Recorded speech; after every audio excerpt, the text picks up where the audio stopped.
Dear students, हम लोग BA part 1 का सेकंड पेपर भारतीय समाज पढ़ रहे हैं और आज हम अध्ययन करेंगे ग्रामीण एवं नगरीय जीवन के अंतर के बारे में। ग्रामीण और नगरीय जीवन के अंतर के आधार इस प्रकार हैं। नंबर 1 पर जो पॉइंट है वो है सामाजिक संबंध, सोशल रिलेशंस। ग्रामीण समाजों में जनसंख्या की अधिकता नहीं होती, इस कारण वहाँ व्यक्तियों में परस्पर आमने सामने के संबंध होते हैं। ये संबंध स्थायी, प्राथमिक, अनौपचारिक और वैयक्तिक प्रकृति के होते हैं। इसकी तुलना में नगरों में जनसंख्या के आधिक्य के कारण परस्पर लोगों में औपचारिक, द्वैतिक, अवैयक्तिक और अस्थायी संबंध देखे जाते हैं।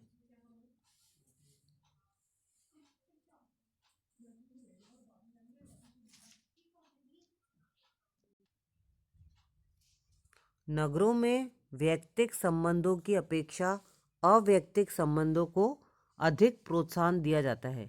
गांवों में व्यक्ति की आवश्यकताओं की पूर्ति प्राथमिक समूहों जैसे परिवार, मित्र मंडली, पड़ोस आदि पर निर्भर होती है, जबकि नगरों में व्यक्ति अपनी आवश्यकताओं की पूर्ति के लिए औपचारिक साधनों जैसे पुलिस, कानून, न्यायालय आदि पर निर्भर रहता है।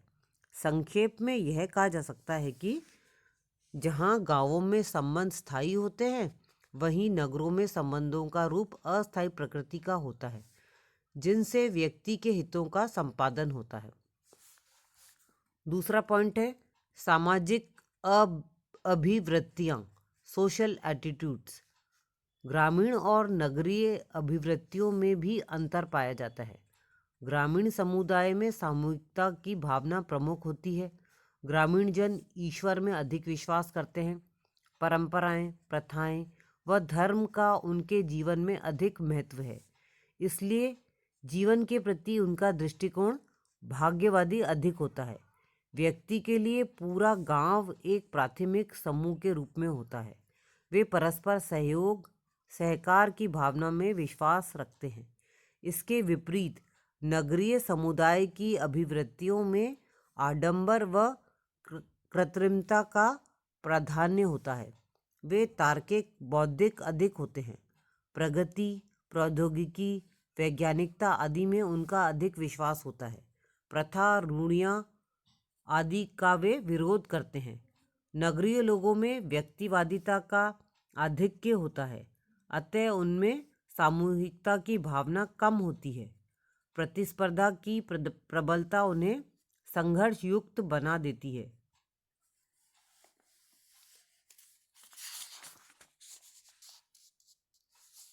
तीसरा जो अंतर है उसका आधार है सामाजिक गतिशीलता, सोशल मोबिलिटी। ग्रामीण समाज में व्यवसाय परंपरानुसार बड़ी पीढ़ी से छोटी पीढ़ी को हस्तांतरित होते रहते हैं, अतः इनकी सामाजिक स्थिति प्रदत्त होती है। उसमें किसी प्रकार का परिवर्तन न होने के कारण वहाँ सामाजिक गतिशीलता का भी अभाव पाया जाता है, जबकि नगरों में व्यक्ति को व्यवसाय परंपरा से न मिलकर उसकी योग्यता के आधार पर प्राप्त होता है। उसकी सामाजिक परिस्थिति भी अर्जित होती है। इस कारण वहाँ सामाजिक गतिशीलता अधिक होती है। पांचवा पॉइंट है सामाजिक परिवर्तन, सोशल चेंज। ग्रामीण समुदाय में धर्म, परंपरा, रूढ़िवादिता आदि को अधिक महत्व दिया जाता है। इस कारण वहाँ की संस्कृति स्थिर होती है। उसमें परिवर्तन की गति बहुत धीमी होती है। इसके विपरीत नगरीय समुदायों में सामाजिक परिवर्तन की गति बड़ी तीव्र है। सामाजिक परिवर्तन प्रगति को जन्म देता है। नगरों में तार्किकता, वैज्ञानिकता के बढ़ते प्रभाव के कारण नित्य नवीन आविष्कार हो रहे हैं। इससे समाज और उसकी संस्कृति में बदलाव आ रहा है। अतः ग्रामीण समुदाय जहाँ प्राचीन परंपरा का पोषक है, वहीं नगरीय समुदाय आधुनिकता के पोषक है।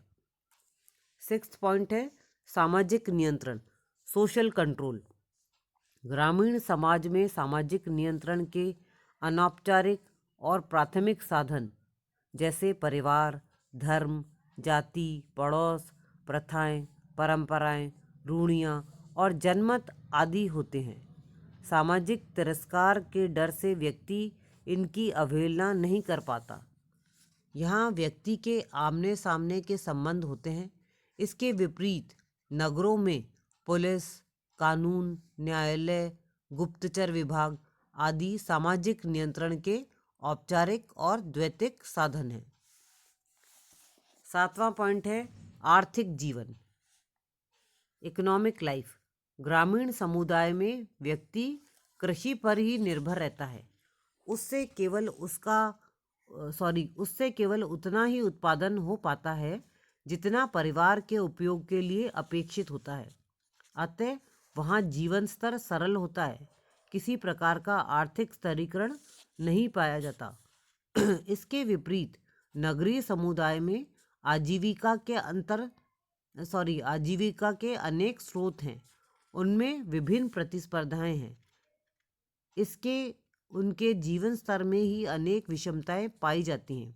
एक ओर पूंजीपतियों की संपन्नता और वैभव है, तो दूसरी ओर गरीबी की सीमा रेखा से नीचे का जीवन व्यतीत करने वाले मजदूर भी। 8वां जो इसका अंतर का आधार है वह है व्यवसाय, ऑक्यूपेशन। ग्रामीण समुदाय में अधिकांश जनसंख्या मुख्य रूप से कृषि पर निर्भर रहती है, किंतु नगरीय समुदाय में व्यवसायों की बहुलता होती है। आर्थिक क्षेत्र की प्रतिस्पर्धा ने तो अनेक व्यवसायों को बढ़ावा दिया है। इससे प्रत्येक व्यक्ति का किसी न किसी क्षेत्र विशेष में विशेषीकरण भी बढ़ा है। नगरों में अनेक व्यवसाय जैसे उद्योग, व्यापार, प्रशासनिक, शैक्षिक आदि हैं, जिनमें भिन्न भिन्न विशेषीकृत शाखाएं हैं। अतः व्यक्ति के समक्ष अनेक द्वार खुले रहते हैं।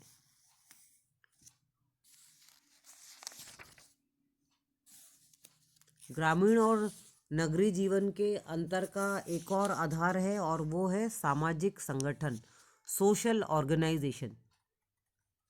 ग्रामीण और नगरीय सामाजिक संगठन में निम्नलिखित अंतर हैं।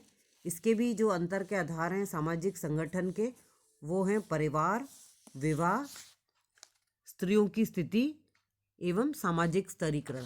सबसे पहले हम जो सामाजिक संगठन जो एक इन दोनों के ग्रामीण और नगरीय जीवन के अंतर का आधार है, इसमें सबसे पहले हम चर्चा करेंगे परिवार की बारे में। परिवार यानी कि फैमिली। ग्रामीण परिवार को सामाजिक संगठन की एक महत्वपूर्ण इकाई माना जा सकता है। कृषि व्यवसाय के कारण ग्रामीण परिवार प्राय संयुक्त रूप में होते हैं, जिनमें परिवार का मुखिया सर्वोपरि होता है। इसके विपरीत नगरीय जीवन में औद्योगिकरण एवं व्यक्तिवादिता के कारण एकाकी परिवार का बाहुल्य होता है। परिवार के सदस्यों में घनिष्ठता के संबंध नहीं होते। नगरीय परिवारों में त्याग के स्थान पर स्वार्थ की भावना अधिक होती है। परस्पर संबंधों में भी औपचारिकता होती है। संपत्ति व्यक्तिगत होती है। व्यक्ति अपने महत्वपूर्ण निर्णय लेने में स्वतंत्र होता है। इस प्रकार गांवों की तुलना में नगरीय जीवन में परिवार का महत्व कम होता है। सामाजिक संगठन का जो दूसरा पॉइंट है वह है विवाह, मैरिज। ग्रामीण समाज में विवाह एक धार्मिक कृत्य है और दो परिवारों को जोड़ने वाली कड़ी है। विवाह के निर्धारण में परिवार व नातेदारों की महत्वपूर्ण भूमिका होती है। लड़के और लड़की की इच्छाओं को महत्व नहीं दिया जाता। इसके विपरीत नगरीय परिवेश में विवाह दो व्यक्तियों का व्यक्तिगत मामला माना जाता है। लड़की और लड़के की इच्छाओं को सर्वोपरि माना जाता है। नगरों में अंतरजातीय विवाह, प्रेम विवाह भी गांवों की तुलना में अधिक होते हैं। गोत्र आदि को भी महत्व नहीं दिया जाता।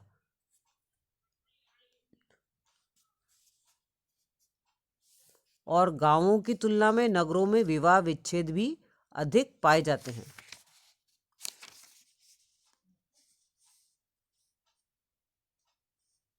सामाजिक जो ग्रामीण और नगरीय सामाजिक संगठन में एक और अंतर भी है, वे अंतर का आधार भी है, वह है स्त्रियों की स्थिति, स्टेटस ऑफ वुमेन।